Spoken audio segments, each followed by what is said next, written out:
también. Bueno, quiero leerles el punto donde nosotros nos hemos quedado, que tiene que ver con las bodas del Cordero. Después vamos a ir explicando todo esto que estamos hablando en este momento. Y puedes buscarlos en Apocalipsis, capítulo 19, y vamos a leer los versículos que al final, después de todo el relato que te voy a hacer acerca de los acontecimientos finales, porque siempre empezamos otra vez del principio, cada vez más reducido, pero más resumido, pero quiero porque hay personas que se van incluyendo en el transcurso de estas reuniones, entonces para que no quede descolgado y que sepa de dónde viene todo este tema, hacemos un repaso general siempre, ¿no? Y después puntualizamos los últimos puntos que estamos desarrollando. En el capítulo 19 de Apocalipsis dice lo siguiente: después de esto oí una gran voz de gran multitud en el cielo, que decía: aleluya, salvación y honra, y gloria y poder son del Señor Dios nuestro, porque sus juicios son verdaderos y justos, pues ha juzgado a la gran ramera que ha corrompido la tierra con su fornicación y ha vengado la sangre de sus siervos de la mano de ella. Otra vez dijeron aleluya, y el humo de ella sube por los siglos de los siglos. Y los 24 ancianos y los 4 seres vivientes se postraron en tierra y adoraron a Dios, que estaba sentado en el trono, y decían amén, aleluya. Y salió del trono una voz que decía: alabad a nuestro Dios todos sus siervos, y los que le teméis, así pequeños como grandes. Y oí como la voz de una gran multitud, como el estruendo de muchas aguas, y como la voz de grandes truenos, que decía: aleluya, porque el Señor nuestro Dios Todopoderoso reina. Gocémonos y alegrémonos y démosle gloria, porque ha llegado las bodas del Cordero, y su esposa se ha preparado, y a ella se le ha concedido que se vista de lino fino. El lunes pasado decíamos que prestemos mucha atención a todo estos simbolismos que vemos, estas palabras que son muchas metafóricas, que tienen un significado hermoso, ¿no? Muy, muy interesante, que tiene que ver aquí en forma directa con nuestras propias vidas. Dice que a ella, a la iglesia, ¿no?, se le ha concedido que se la vista de lino fino, limpio y resplandeciente, porque el lino fino es las acciones justas de los santos. Presta atención a eso, que es muy importante. Dice, y el ángel me dijo: escribe, bienaventurados los que son llamados a la cena de las bodas del Cordero. Y me dijo: estas son palabras verdaderas de Dios. Yo me postré a sus pies para adorarle, y él me dijo: mira, no lo hagas, yo soy consiervo tuyo y de tus hermanos que retienen el testimonio de Jesús. Adora a Dios, porque el testimonio de Jesús es el espíritu de la profecía. Gloria a Dios. Así que bueno, vamos a hacer una oración más. Señor, te damos gracias por esta lectura de tu palabra, y te rogamos que el Espíritu Santo siga hablando en nuestras vidas, como lo ha estado haciendo en cada una de estas reuniones virtuales. Señor, personalmente te doy gracias por cada uno de tus hijos y tus hijas que se han reunido, han tomado este tiempo para escuchar tu palabra, para tener comunión los unos con los otros, y por sobre todas las cosas para tener comunión contigo, Señor. Gracias te doy. Pongo también las necesidades de cada uno en tus manos, para que cada uno de nosotros podamos descansar en ti, Señor. También quítanos toda ansiedad, toda tensión nerviosa, Señor. Si alguno, esto de la cuarentena y la pandemia nos tensiona, Señor, pone paz en nuestros corazones, para que esta paz que tu palabra nos habla, que sobrepasa todo entendimiento, se instale dentro nuestro, en nuestra alma, en nuestro corazón, en nuestro mundo interno, en nuestra mente, Señor, tanto sea para poder pensar con tranquilidad, como para poder reaccionar con tranquilidad y paz. Gracias te damos por todo, en el nombre de Jesús. Amén. Muy bien. Como hemos dicho un poquito, todas estas cosas las venimos hablando justamente por lo que sucede, por lo que ocurre en este tiempo, ¿no? nosotros acá en nuestro país, sobre todo en el Gran Buenos Aires y la capital federal, estamos pasando un momento muy crítico en cuanto a esta epidemia. ¿Por qué? Bueno, porque es como que este virus se ha potenciado en estos días. Se ha potenciado también tal vez el contagio. Nosotros, también los pastores en nuestra organización, estamos sintiendo el golpe de este virus. Tenemos un pastor amigo, yo lo conozco ya hace un tiempo, pero justamente en estos últimos años nos hicimos muy amigos, el pastor Lestani, ¿no? Mauricio Lestani, tiene su iglesia en el Tigre, también de nuestra fraternidad, de la Unión de las Asambleas de Dios. Y bueno, el hermano está en una situación delicada, estamos orando para que el Señor lo restaure. Y, y bueno, nos pega de cerca, ¿no? Nos pega de cerca porque él es un integrante de la eh, oficina de la región, de la comisión regional a la que pertenecemos nosotros, la región 1. Y, y bueno, nos pega de cerca, ¿no? Y nos hace pensar, venimos reflexionando todos, creo que nos pasa, de que frente a esta situación entramos a reflexionar, ¿no? A pensar. Hay muchas versiones, como venimos diciendo, versiones que también son conspirativas, como que hay un plan detrás de todo esto. Se habla también de la posibilidad que se esté armando un nuevo orden mundial. Bueno, un montón de versiones, pero lo que sí se sabe es que el virus es real y está haciendo de las suyas, ¿no? Entonces, a veces también nosotros nos planteamos en la presencia del Señor. Señor, nosotros estamos orando, clamando, ¿qué es lo que pasa? ¿No es cierto? Uno a veces también se plantea, pareciera como que no hay una respuesta, ¿no? Pero bueno, el Señor tiene todo bajo su control, lo sabemos por lo que dice en su palabra. También entendemos que si el Señor lo permite, hay razones que por ahí ahora no lo entendemos, o quizás sí, ¿no? Porque imagínate que todo esto eh, tiene un mensaje para nuestras vidas. Eh, Dios está permitiendo que estas cosas sucedan y trae un mensaje no solamente a los cristianos, sino a la humanidad entera. O a la inversa, no solamente para los inconversos, sino para los cristianos también. Es decir, para todos nosotros esto tiene un mensaje que nos lleva a la reflexión, a pensar. Estamos seguramente valorando cosas que antes no valorábamos, dándonos cuenta de cuántas cosas hemos perdido, quizás porque estábamos detrás de cosas que eran por ahí superficiales o no muy importantes. Este, Estábamos por ahí detrás de lo urgente y no de lo importante, ¿no? Esas cosas que hoy creo que todo el mundo está como revalorando, ¿no?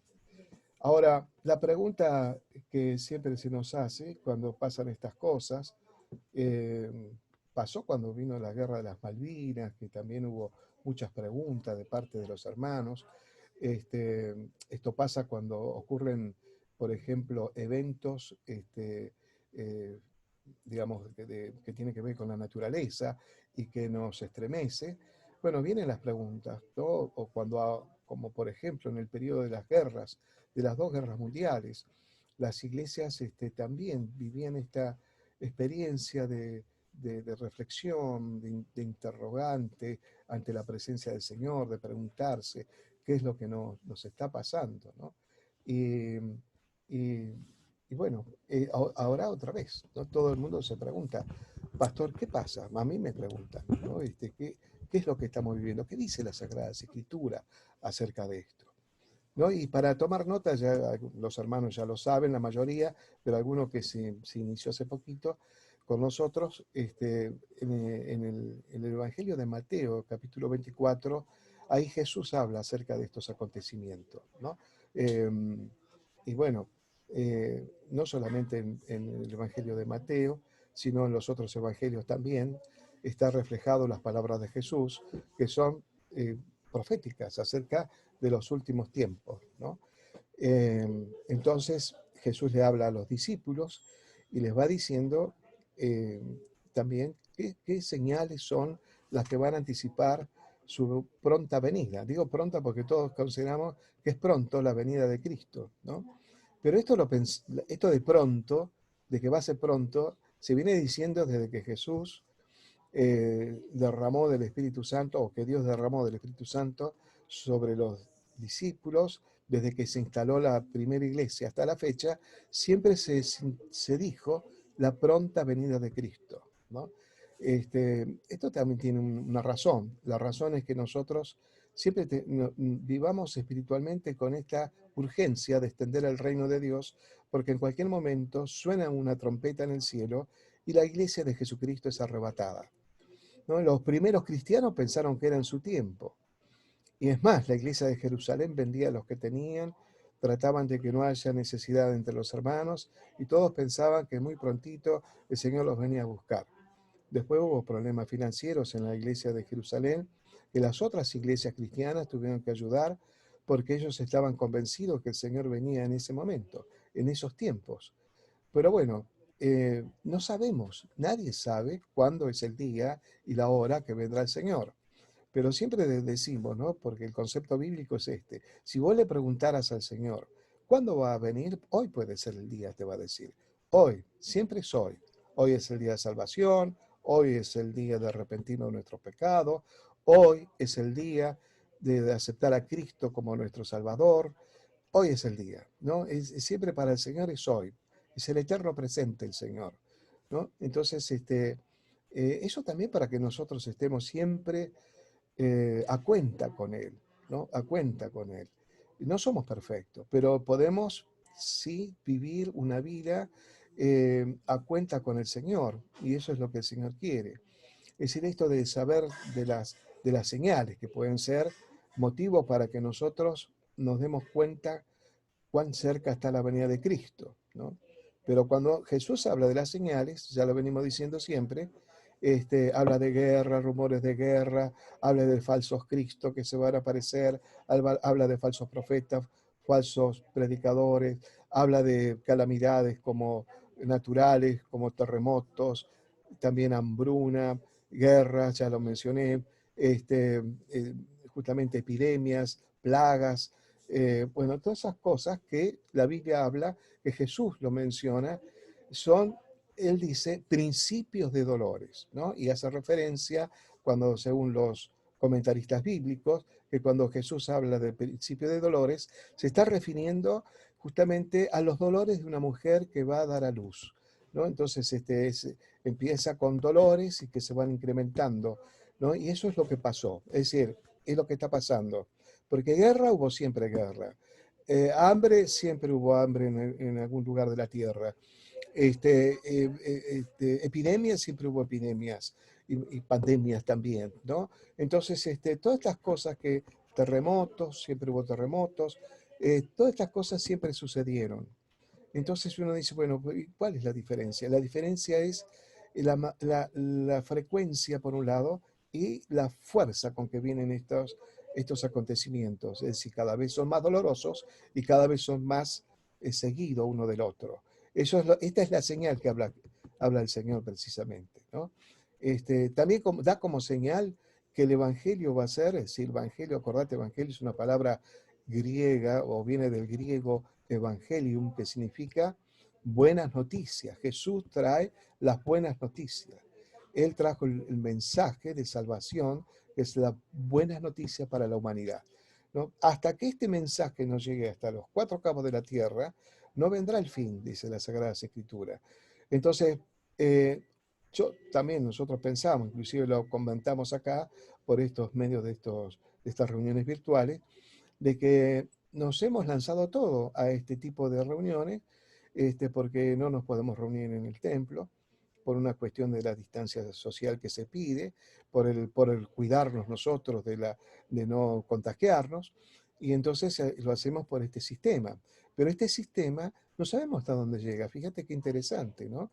Y ahí se cumple un poquito, ¿no? Un paso un poco agigantado, de que se extiende el reino de Dios. Yo no soy, por ejemplo, un evangelista, tampoco soy un misionero, aunque tengo que tener corazón de evangelista y corazón de misionero, ¿no? Pero soy pastor, mi ministerio es el pastorado. Pero sin embargo, aún siendo pastor, de esta manera como la que estábamos hablando ahora, no sabemos hasta dónde puede llegar, porque están las redes sociales y lo puede escuchar personas de diferentes países, puede llegar hasta los confines de la tierra y nosotros no saberlo, ¿no? Por eso la vez pasada yo decía, mucha responsabilidad hablar por este sistema, porque no son solamente el grupo de Zoom que nosotros nos reunimos los domingos, por ejemplo, a la mañana, después conmigo los lunes, otra vez a la noche, y después con mi señora el domingo también a la noche con mi esposa, y durante la semana los sábados con mis hijos. Bueno, y esto no queda en el aire, o mejor dicho, sí queda en el aire, quiero decir, en el sentido de que todos lo pueden escuchar, cualquier persona puede escucharlo. Entonces yo digo, qué responsabilidad, decía la vez pasada, usar una terminología aceptable para un castellano neutro, ¿no? Que puedan entenderlo todos, que no yo, le oro al Señor y le digo que no esté diciendo una palabra que ofenda a otro, sino que pueda salir con nitidez el mensaje de Cristo y que pueda llegar hasta los confines de la tierra. A mí me impacta, ¿no? Es algo que va más allá de mi capacidad humana para darme cuenta lo que está pasando. Yo estoy pensando en nosotros solos, imagínate cuántos predicadores salen al aire. Y claro, hay que tener cuidado porque sale lo que dice Jesús, ¿no? Los falsos profetas, los falsos maestros, los falsos predicadores, ¿no? Entonces, yo me puedo equivocar también, no soy perfecto, pero vamos a tratar siempre de un corazón eh, que quiere ser honesto y sincero con Dios y que tiene la vocación del pastorado, hacer lo mejor posible, ¿no? Y eso es lo que queremos. Pero vos fíjate, esa es una manera de acelerar esto, de que su palabra llegue a los confines de la tierra, ¿no? Es una forma de colaborar con eso. Por ahí hay lugares, honestamente, que no se puede entrar con este mensaje del Evangelio, no te permitirían entrar a esos países, pero de esta manera se puede llegar a cualquier parte del mundo, cualquiera que tenga acceso a la internet, cualquiera que pueda entender mi idioma, ¿no? Y lo pueda escuchar. Por eso hay otros ministerios que el pastor cuando predica después es doblado a diferentes idiomas para que llegue a distintas partes del mundo, ¿no? Esto también es parte del mensaje de Cristo, ahí en Mateo 24, cuando dice que después que el Evangelio sea extendido en todo el mundo, ahí luego vendrá el fin, dice, ¿no? Ahí viene entonces la etapa final de lo que el Señor está anunciando.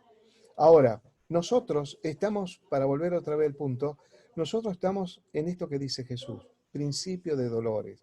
Esta pandemia va a pasar, ¿no? O la vamos a superar, o viviremos de otra manera. Yo decía la vez pasada, no sé, quizás si este virus no se va, andaremos con escafandra, como si estuviéramos en un planeta desconocido, no sé.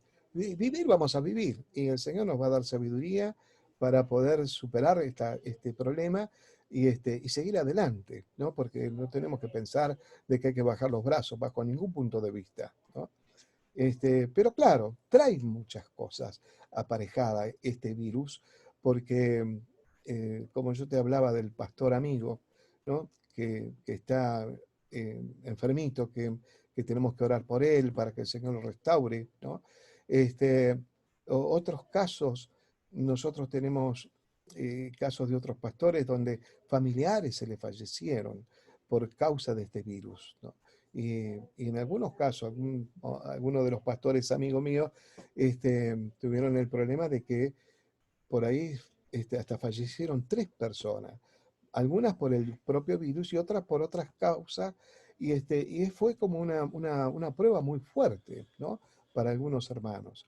Un hermano de la congregación me llamaba la vez pasada y me decía, pastor, es muy triste lo que vivo en mi barrio, porque los vecinos se nos están enfermando y algunos están muriendo, ¿no? Entonces es una cosa dramática, hay que reconocer, no podemos pintarlo como una cosa linda, lo que no es lindo, ¿no?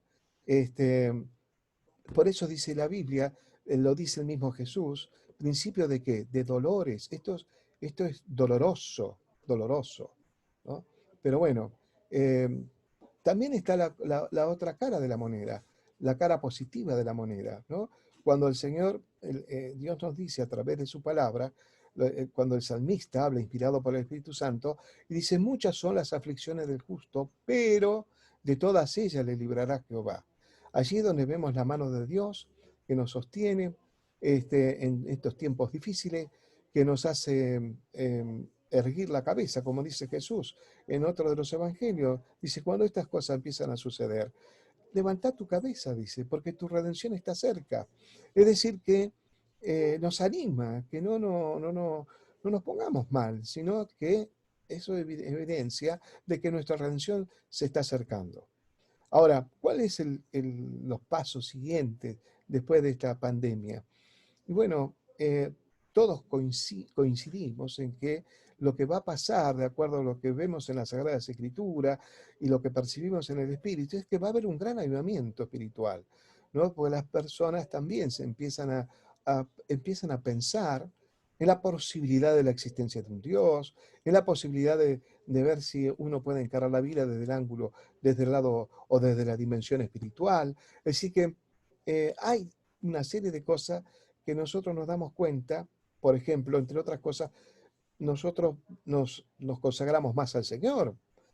Eh, Ponele por miedo, por lo que fuera, pero estamos consagrándonos más al Señor. La gente se consagra más a Dios, busca más al Señor, toma tiempo para orar, toma tiempo en la palabra, y eso es excelente, ¿no? Entonces todo esto va a producir lo que se llamaría un avivamiento, ¿no? Un avivamiento es un despertar espiritual donde, ¿por qué no? Podemos ver hasta el mover sobrenatural de Dios manifestado en las iglesias. Y las iglesias, acordate, cuando decimos iglesia no me estoy refiriendo al templo material, sino me estoy refiriendo a lo que es auténticamente la iglesia, que es la congregación, somos nosotros, ¿no? Entonces, esto que se va a manifestar es maravilloso, porque va a ser un despertar espiritual donde muchas personas van a llegar al conocimiento de Jesús. Y eso es lo que se percibe en el espíritu, ¿no? Eso es lo que podemos darnos cuenta. Entonces, es muy importante que vos y yo estemos, claro, prestando atención, lo que hay que pedir al Señor que nos ayude a superar los temores, ¿no? Que no estemos frenados por el miedo, ¿no es cierto? ¿Cómo se diría? Como, como impactados, ¿no? Por el miedo y paralizados por el miedo. Dios no quiere que nosotros estemos así. Dios quiere que estemos activos, ser personas valientes. Viste que la Biblia dice, como le dice a Josué, ¿no? Esfuérzate y sé valiente. Y ser valiente no es no tener miedo, es poder superar el miedo, reprimir el miedo y levantarse y seguir adelante. Entonces yo te animo que no bajes tus brazos en tu vida cotidiana, que le des para adelante, sigas con los planes y los proyectos que tenés. Y bueno, que el Señor el día que venga nos encuentre activos, nos encuentre con una vida positiva en Él, en fe, ¿no? Confiados en Él. Y bueno, yo estoy viendo que el Señor lo que quiere es que nosotros no bajemos los brazos en esta circunstancia, a pesar de que por ahí se produzcan algunas pérdidas. Pero nosotros tenemos que confiar en el Señor y mantenernos firmes en el Señor y seguir adelante con el Señor, que es lo que el Señor quiere de nosotros. Entonces, cuando llegue el momento donde Dios, el Señor, va a venir a buscar a su iglesia, lo que conocemos como el arrebatamiento, lo que habla Pablo justamente en Tesalonicenses cuando dice, los muertos en Cristo resucitarán primero, y luego nosotros los que hayamos quedado seremos arrebatados juntamente con ellos en las nubes, dice, ¿no? Y también allí lo que habla es de que en un abrir y cerrar de ojos, los que estamos todavía con vida, los que no pasamos por esa experiencia de la muerte, vamos a ser transformados, dice, en un abrir y cerrar de ojos, en un pestaneo, en menos de un segundo, seríamos transformados en nuestros cuerpos mortales, ¿no es cierto?, y corruptibles, en cuerpos incorruptibles, dice la Sagrada Escritura. Tendríamos lo que Jesús nos anticipó en la resurrección, que lo dio como primicia. Él demostró lo que es un cuerpo glorificado después que resucitó, ¿no? Ese cuerpo glorificado es el que está, eh, digamos, prometido para sus hijos, para los hijos de Dios. Y seremos arrebatados juntamente con ellos en las nubes. Acá se desataría lo que hablamos la vez pasada, ¿no? El periodo de la gran tribulación, esos 7 años, ¿no? De la gran tribulación, que nosotros ya lo hemos hablado con los juicios sobre la tierra, primero los 7 sellos, después las siete trompetas y después las 7 copas, ¿no? Que ya hemos hablado sobre eso. Ahora, en el transcurso de, mientras suceden estas cosas en la tierra, estos juicios que vienen sobre la tierra, la iglesia que ha sido arrebatada, acordate que hemos dicho, que pasaba por el tribunal de Cristo y luego las bodas del Cordero, ¿no? Entonces acá lo que vemos, lo que hemos leído, tiene que ver con las bodas del Cordero. ¿Qué es la boda del Cordero? ¿De qué está hablando? ¿No? Em, yo a veces pienso, le digo, muchas veces he dicho en la iglesia, cuando nos reuníamos en el templo, ¿no? A los hermanos, que tenemos un vocabulario nosotros muy, muy cristiano, muy evangélico, y que a veces no nos damos cuenta, porque si viene una persona por primera vez, no nos puede interpretar muy bien, ¿no? Y si alguno por ahí de nosotros decimos gloria al Cordero, alguno va a pensar, mira, adoran al animalito, adoran al Cordero. Uno, entre las personas que no saben cómo es nuestro lenguaje, empiezan a mirarnos un poco hasta con desconfianza, ¿no? Porque decimos cosas que pues nosotros las entendemos porque es nuestro lenguaje, pero por ahí las personas que vienen por primera vez no saben de qué estamos hablando.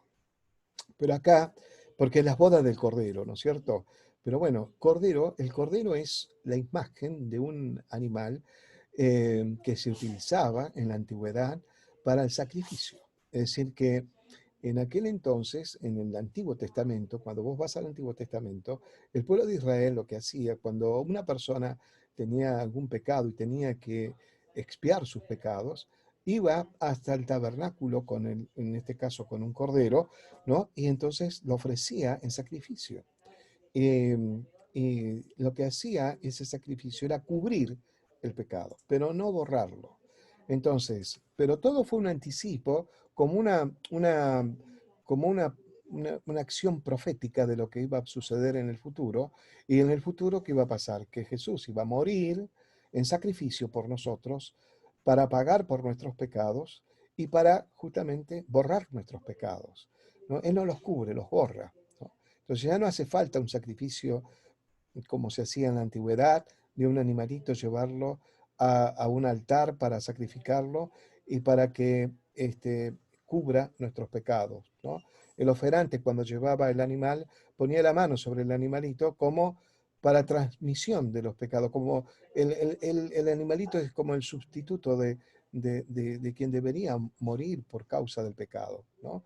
Entonces moría el animal, el cordero en este caso, y es como una manera de pagar por nuestros pecados, ¿no? Pero solamente lo cubría.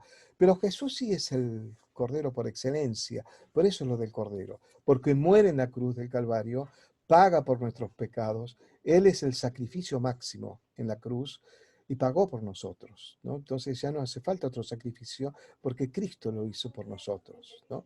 Eso es muy importante tenerlo en cuenta. Ahora, siguiendo esa imagen del Cordero, Juan, ¿no? Le llega a Juan esta revelación, Juan, el que escribe el Apocalipsis, ¿no? Le llega esta revelación de Cristo, esta inspiración del Espíritu Santo también, le muestra en visión, ¿no? Y hablan del Cordero. ¿Quién es el Cordero? Es Jesús.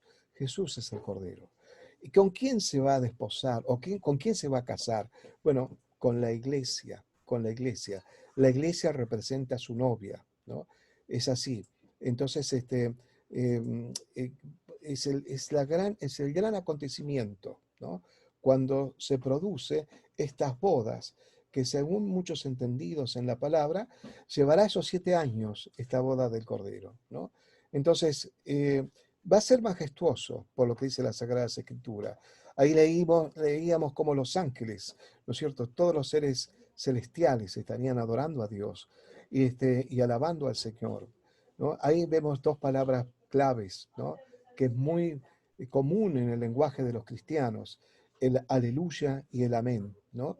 Aleluya, ¿no? Es alabar, alabado sea Dios, alabar a Dios, y el amén, el así sea, ¿no? Y el lunes decíamos, fíjate que esas dos palabras están casi igual en todos los lenguajes de la tierra, ¿no? En cualquier parte del mundo. No habían, yo contaba, ¿no? Que había dos personas que se encontraron en una embarcación, en un barco de estos transatlánticos, y bueno, querían hablar y no podían, porque uno hablaba un idioma y otro hablaba otro. Y les llamó la atención uno del otro que tenían la Biblia en la mano. Entonces uno lo mira al otro y dice, aleluya, le dice, no por la Biblia. Amén, le dice el otro, lo entendió inmediatamente, ¿no? Tenemos hasta nuestro lenguaje, ¿no?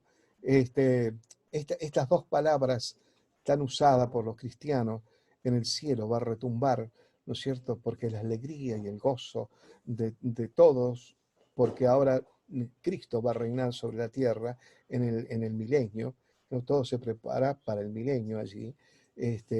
Justamente después ya te estoy anticipando temas que vamos a hablar después. Estamos en esto de la boda del Cordero, ¿no? La iglesia, entonces, la novia. Y vos fíjate que de acuerdo a la, vamos a decir, eh, la forma ritual, como se casaban los judíos en aquel tiempo, no sé si ahora seguirán todavía con el mismo sistema, no estuve averiguando, pero por ahí queda lo simbólico nada más. Pero antes, por supuesto que en aquel tiempo se establecía con anticipación los matrimonios. ¿Por qué se establecía con anticipación? Porque eh, se ponían de acuerdo dos matrimonios de que sus hijos se iban a casar, un hijo y una hija se iban a casar. Entonces se pagaba la dote y se planificaba todo hacia futuro. Es decir, que no era que porque se enamoró, hubo amor, no, bueno, era el sistema así. Bueno, no sé, para la época, al menos los matrimonios eran duraderos, ¿no? Este, eh, y qué pasaba? Bueno, después, cuando había un momento en que se hacía un compromiso, que era cuando se desposaban. Viste que María y José, se dice, ¿no? De José desposada o desposado, o María desposada con José, no estaba hablando de que había un compromiso por medio. Esos compromisos eran muy serios, era que sí o sí se iban a casar, ¿no? Entonces, en este tiempo, en este momento, en este tiempo, aún dentro del periodo de los principios de Dolores, ¿no? Que también es el tiempo de la iglesia, todavía estamos en el tiempo de la iglesia, es la era de la gracia, todos todavía tenemos al alcance de nuestra mano la posibilidad de arrepentirnos de nuestros pecados y de confesarlos y ser salvos, ¿no? En este tiempo es como el tiempo de la iglesia desposada, ¿no? Es decir, ya está comprometida con Dios, ¿no? Comprometida con Jesús. Entonces, cuando llega la presencia del Señor, después que pasa el, el tribunal de Cristo, donde son evaluados nuestras acciones, que ya lo hemos hablado, ¿no? Donde dice, bueno, ahí se van a notar las cosas, las acciones que son comparables con el oro, con la plata, con las piedras preciosas, o comparables con la madera, la hojarasca y las cosas que se pueden quemar, ¿no? Entonces dice ser pasado por fuego, y solamente lo que puede resistir al fuego es lo que va a quedar. Es decir, que va a quedar en la presencia del Señor nuestras acciones genuinas, que fueron bien intencionadas, que fueron guiadas por el Espíritu Santo, que realmente adoran y alaban a Dios. Pero las otras acciones serán como, van a quemarse. Ahí en el tribunal de Cristo no es que se juega el infierno o el cielo, ya estás en el cielo, no hay problema, pero es como que se te van a dar grados de gozo, va a haber coronas para nosotros, ¿no es cierto?, de acuerdo a las acciones. Esas acciones es la vestidura que va a llevar la iglesia, ¿no? Cuando dice este vestido de lino fino, se refiere, lo dice la misma Sagrada Escritura, se refiere a las acciones de los santos, ¿no? A las acciones tuyas y mías. Nosotros somos los santos, aunque no lo creas, ¿no? No somos, porque por ahí a veces viene nuestro concepto de la iglesia católica, ¿no? Que, bueno, santo es algo casi perfecto para el que profesa la fe católica. para nosotros, el santo es aquel que ha recibido a Cristo en su corazón y que a partir de ese momento el Espíritu Santo hace la tarea santificadora y la tarea regeneradora de una nueva vida, y a partir de ese momento es regenerado y santificado. Y luego es un proceso de por vida, ¿no? Es un proceso de por vida. Este, pero, bueno, eso es algo que nosotros tenemos que entender, que es el Espíritu Santo, es eh, el que nos justamente nos prepara y nos capacita para esta vida, ¿no? Como venimos diciendo los domingos, que estamos hablando del fruto del Espíritu. Ahora, esa vestidura es la que va a tener la iglesia y que no es la justicia propiamente de Jesús, sino es nuestro, es nuestras acciones. Es increíble, pero ya es algo personal, es algo nuestro, ¿no? Y esa es la vestidura que vamos a tener. Todo esto es una tremenda ceremonia en el cielo, donde claro que va a haber expresiones de gozo, de alegría, de intensa felicidad, ¿no? Todo eso sublime que se va a vivir. Y luego viene la cena de la boda, que se calcula, según los estudiosos de la Sagrada Escritura, eso va a suceder cuando se instale ya el principio para el reinado de Cristo en el milenio, ¿no? Al final de los tiempos, después de la gran tribulación. Entonces, allí va a venir el momento donde se va a celebrar la cena de las bodas, ¿no? Donde dice que va a haber invitados, y muchos consideran que los invitados va a ser el pueblo de Israel para que esté justamente en esa cena y bueno, esté participando de esa manera. Ahora, todo esto que nosotros lo vemos como simbólico, muchas cosas probablemente sean bien literales, las que vamos a vivir en la presencia del Señor, todo eso sucederá en el cielo, mientras acá en la tierra está sucediendo justamente el advenimiento de los juicios, tremendos juicios, que corresponden al periodo de la gran tribulación. Y luego al final de estas dos situaciones empezará justamente el milenio.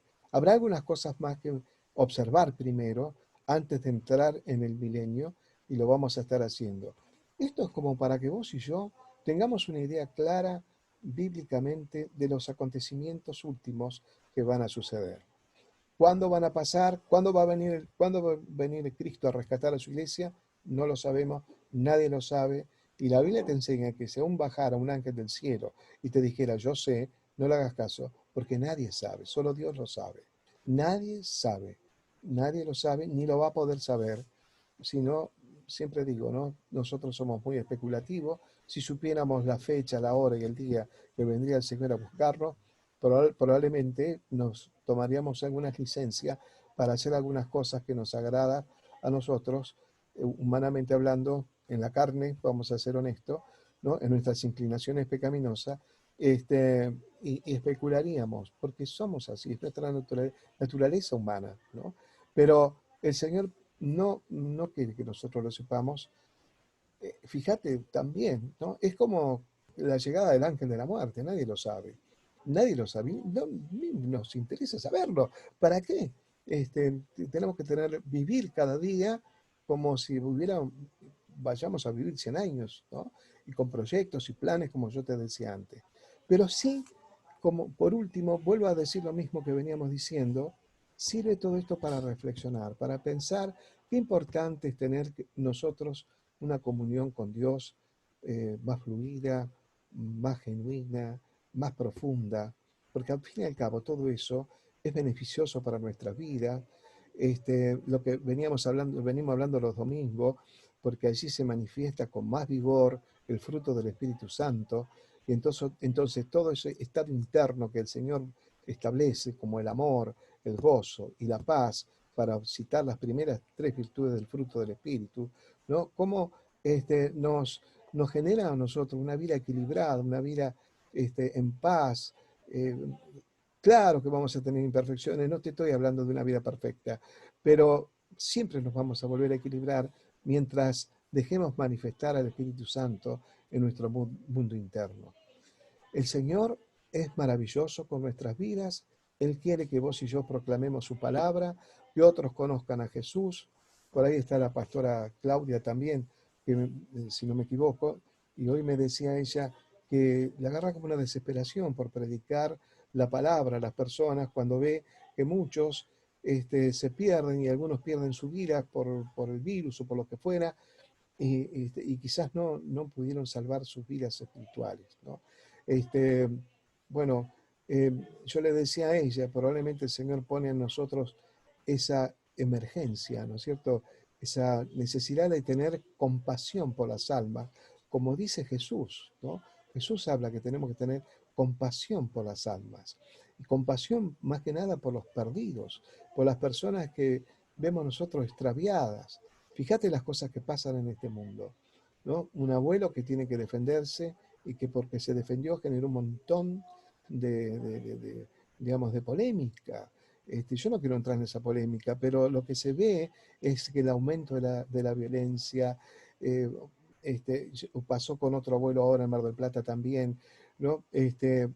¿Por qué tienen que pasar estas cosas? ¿Por qué suceden todas estas cosas tan desagradables? Violencia. eh, eh, este, Hace poco un hermano de la iglesia me contaba que en su barrio violaron a una jovencita, que entraron en su casa. ¿Por qué pasa todo esto? ¿No? Algunas personas dicen, pastor, esto es como el infierno, estamos como en el infierno, ¿no? Estamos en tiempos finales, eso es lo que pasa, en los últimos tiempos, donde la maldad del hombre dice que será incrementada, ¿no? Y es lo que está pasando. El ser humano es como que potencia todas esas inclinaciones pecaminosas y bueno, es como que hay un descontrol, ¿no? Ese es el tiempo. Y entonces, ¿qué es lo que cambiaría esas vidas? Cristo, nada más. Jesús, llevarle el mensaje de Cristo. Entonces, nosotros también tenemos que pensar en los demás y empezar a transmitir el mensaje de Jesús.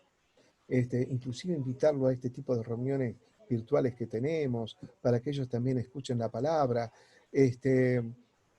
donde nosotros como familia cristiana nos sostenemos unos con los otros y Dios nos sostiene a todos, ¿no? Es algo precioso lo que podemos vivir nosotros en Cristo. Así que bueno, les animo que sigamos adelante, siempre confiando en el Señor. Estas cosas que, como diría Jesús, son necesarias que acontezcan, así dice el Señor, ¿no? Este, y, y vos y yo estamos ahí con la sintonía puesta en el Señor, es decir, el oído sintonizando con la voluntad de Dios, que al fin y al cabo, acordate lo que dice la Biblia, que la voluntad de Dios es buena, agradable y perfecta, ¿no? Entonces, es muy importante que nosotros siempre estemos en sintonía con la voluntad del Señor. Muy bien, vamos ahora otra vez a vernos todas las caritas. Ya estamos terminando.